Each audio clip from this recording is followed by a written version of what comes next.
दुलाराय बर' फरायसा आफाद आरो एनडिबि प्रग्रेसिभ लोगोसेयैनो एनडिबि आरडि आरो एनडिबि एस आरो इउबिपिअ बे मोनबा आफादनि जिखिनि दैदेनगिरिफोर दङ सा 12 मोनसे डेलिगेसन टीमा गाबोन गोदान दिल्लीयाव 4 बाजियाव नर्थ ब्लकनि मिनिस्ट्रि अफ होम एफेयार्सनि बे अफिसाव बिटिआर सुक्तिनि गासै दफाफोरखौ लानानै नर्थ इस्टनि डिभिजननि मिनिस्ट्रि अफ होम एफेयार्सनि एडिशनेल सेक्रेटारि पियुष गोयल आरो लोगोसे एडभाइजार टु नर्थ इस्ट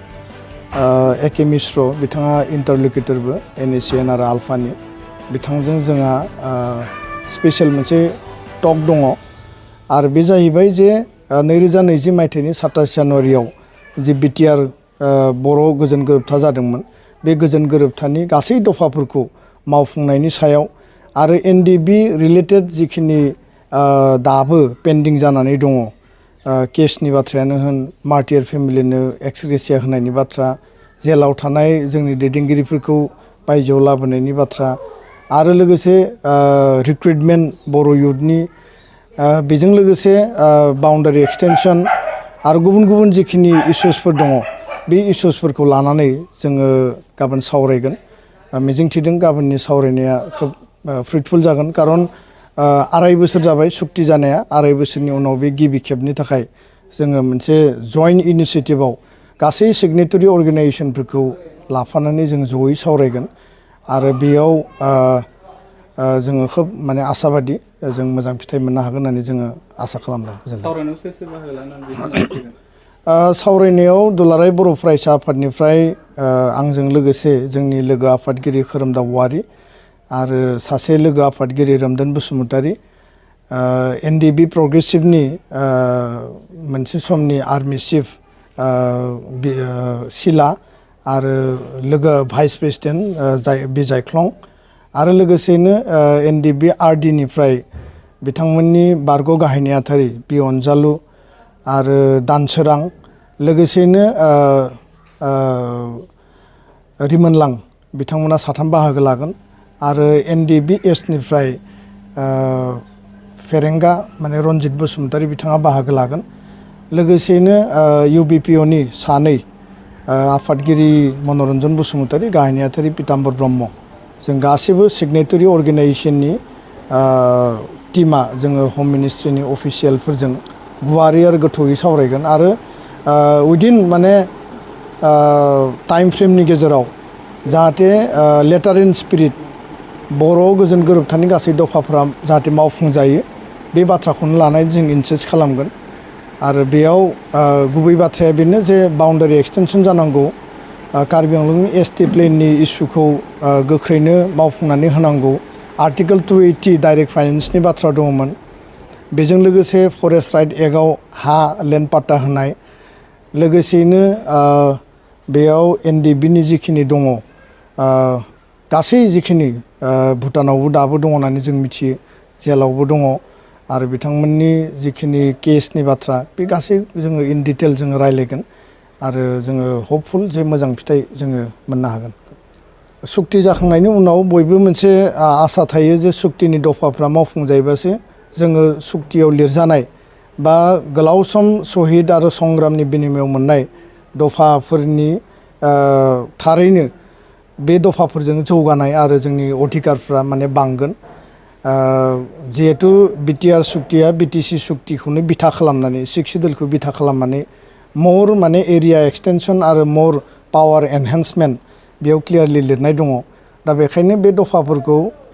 खम समनि गेजेराव मावफुंनो हायोब्ला जोङो बांसिन गोहो आरो जोंनि एरियाखौ जों बारायनानै जों खुंथायनि गोहोखौ मोनगोन दा बेयाव रायजोफोरनि एक्सपेक्टेशना बेनो जे गोख्रैनो दफाफोरा मावफुंजानांगौ गोबां समाव जोङो सुक्ति जाखांनायनि उनाव नुदों नर्थ इस्टआव बा गुबुन गुबुन जायगायाव जे सुक्तिनि दफाफोरा गोलाव समसिम मावजाया बा मावनायाव बिराद सरकारा लेहेम खालामो दा बे बाथ्राफोरखौ नोजोर होनानै जोंनिफ्राय स्पेसियेलि जोङो सरकारखौ बेखौनो नारसिनदों खावलायदों जोङो दाबि होबाय थादों आरो जों बे गोबां समाव जों लोगो हमनानै सावरायदों जे बिटिआर बा बर' गोजोन गोरोबथानि जे माने सुक्तिनि दफा बेयो गोख्रैनो मावफुंजानांगौ आरो मावफुंजानांगौनि थाखाय सरकारा खोब स्पिडै खामानि मावनांगोन जिहेतु अमित शाह बिथाङा 2024 बिनि सिगां मोनसे टाइमलाइन मोनसे कमिटमेन्ट होदों आरो बे कमिटमेन्ट मथे बे दफानि गासैबो जिखिनि लिरनाय दङ बे आखरे आखरे मावफुंजानांगोन अकल खोथाखौल' बुंबा जानाय नङा बेखौ मावफुंनायाव पलिटिकेलि बांसिन बेखौ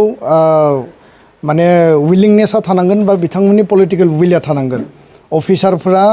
पलिटिकेलि जिखिनि डिसिसन जाया मानो जिखिनि इन्सट्राक्सन कामान्ड थाङा मानो बिथांमोना मावगोन दा अफिसियेल लेभेलाव जिखिनि मावनो गोनां दङ जोङो बेखौ कोअर्डिनेसन खालामनांगौ रायलायनांगौ फल' आप खालामनांगौ बे खालामगासिनो दङ किन्तु पलिटिकेल लेभेलाव पलिटिकेल विलखौ बांसिनै जोंनो प्रयोजन दङ होननानै जों फिल खालामदों बेखायनो भारत सरकार आसाम सरकार गासैबो लेभेलनि जिखिनि रल आरो रेसपन्सिबिलिटि बिथांमोना मावफुंनांगौ आरो मुभमेन्ट सिगनेटरि अर्गेनाइजेसन हिसाबै गिबि खेबनि थाखाय गाबोनो जोङो जयैनो माने एट वान टेबोल जों मोनसे टेबोलावनो जों ज' जिरायगोन आरो बे बांसिन फ्रुइटफुल जागोन होननानै जोंहा आसा दं सावरायनो गोनां बेयाव माबा मोनसे गोहोम गोलैगोन नामा बेखौ आङो बेबायदि गोहोम गोलैगोन होननानै साना सोरबाया गोदानै आलादा रायजोनि थाखाय सोमावसारनो ओंखारदों आंहा बिनि सायाव बुंनो गोनां गैया दा दुलाराय बर' फरायसा आफादा जोङो गोथौयैनो गुवारैनो जोङो बुजियो जे सोमावसारनायनि उनाव मोनसे सुक्ति जाबाय खेबसे नङा खेबथाम जों सुक्ति खालामबाय बिएससि सुक्तिनि उनाव इमप्लिमेन्टेसननि थाखाय हाबा मावदों बिएससि सुक्तिया जोंनि थाखाय माने थोजासे नङा बेखौ डिनाउन्स खालामनाय जादों स्वयं बेयाव सानसुमा खुंगुर बैसुमतियारि गावनो सिगनेटरि बिनि उनाव बिटिसि सुक्ति जाबाय सुक्ति मावफुंनायनि थाखाय हाग्रामा महिलारिया बै समाव सरकाराव थानानै हाबा मावदों किन्तु गोलाव सम नांदों 17 बोसोर बिथाङा सरकार सालायदों 17 बोसोराव बिथाङा माखासे दफाफोरखौ मावफुंनो हादों आरो बिनिनो माखासेया आद्रा थादों आरो बेयाव एबसुनिफ्रायबो स्ट्रंलि दाबि दंमोन जे सुक्तिनि दफाफ्रा मावफुंजानांगौ दा बिनि उनाव बिटिआर गोजोन गोरोबथा जाबाय आरो बे गोजोन गोरोबथानि उनाव जिखिनि दफा बे दफा मावफुंनायनि थाखाय प्रमद बर' गोबिन्द बसुमतारी बिथांमोना खोब आन्तरिकतायै खामानि मावबाय थादों सरकाराव थानानै जिहेतु सरकारनि दफा मावफुंनो थाखायनो रायजो राजाया बिथांमोनखौ मेन्डेट होदोंमोन आरो एबसु आरो गुबुन गुबुन मुभमेन्ट अर्गेनाइजेसन सिगनेटरि अर्गेनाइजेसना सरकारखौ जों प्रेसार होबाय थादों दा बड'लेण्डनि जि माने बाथ्रा बड'लेण्डआथ' दिनै नङा गाबोन जागोन आरो बिनि थाखाय जोङो हाबा मावलांबावनांगोन किन्तु दिनैनि टप प्रायरिटिया जाबाय जे एकर्ड मोनसे जाबाय एकर्डनि दफाफोरखौ जों मावफुंनानै लानांगौ आरो एकर्डनि दफाफोरखौ मावफुंनानै लायोब्ला जोंनि मेक्सिमाम खामानिया गोरलै जागोन आरो सोमावसारनायाथ' एनि टाइम जानो हायो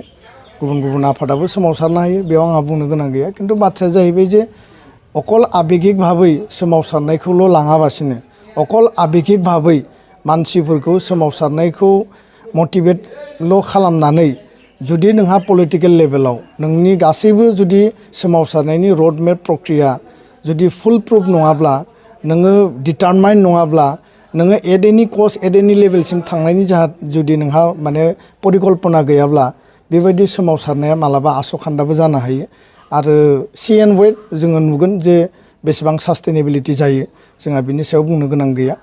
आरो सोरबाया जुदि मोजां उद्देश्य लानानै सोमावसारनाय पलिटिकेल एजेन्डा दङब्ला बेयाव जुदि सोरनिबा पार्सनेल माने हारभेस्टनि बा पार्सनेल लाबालाबनि बाथ्रा दङब्ला सोरबा हानजानिल' जुदि पार्सनेल इन्ट्रेस्टनि बाथ्रा दङब्ला बे मुभमेन्टआथ' सास्टेन जानाय नङा रायजो राजाखौ मुभमेन्टनि नामाव गथा खालामनानै मोनसे समाव बे मुभमेन्टआ माने आस'खान्दा जाहैगोन आरो बे मुभमेन्टजों बड'लेण्ड मोननायाथ' माने मोननायसिमथ' बहुद गोलाव लामा दङ किन्तु बे मुभमेन्टजों बर'फोरा बेसेबां लाब जागोन बेबो साननो गोनां दा बेखायनो आंहा बुंनांगौबा सोंखारनांगौ गैया मोजां उद्देश्यआ जुदि बिहाइन्ड द स्क्रिन बिनि जि मुल मटिभ बेयाव जुदि पार्सनेल आरो सोरनिबा पलिटिकेल लाबालाबनि जुदि बाथ्रा दङब्ला बेयाव बर' जातिया गाब्रगोनसो आरो बेखौ लानानै बयबो साननांगौ आरो सोमावसारनाया ओरैनो जाया सोमावसारनायनि थाखाय बहुद खामानि मावनो गोनां थायो आरो बिनि उनावसो नोङो फुल प्रुफ मुभमेन्टनि गासैबो परिकल्पनाखौ खालामना लानांगोन गोजोन्थों नोंथाङा सरकारि साख्रि नागिरदोंना नोंथांनि थाखाय मोनसे गोजोनथाव खौरां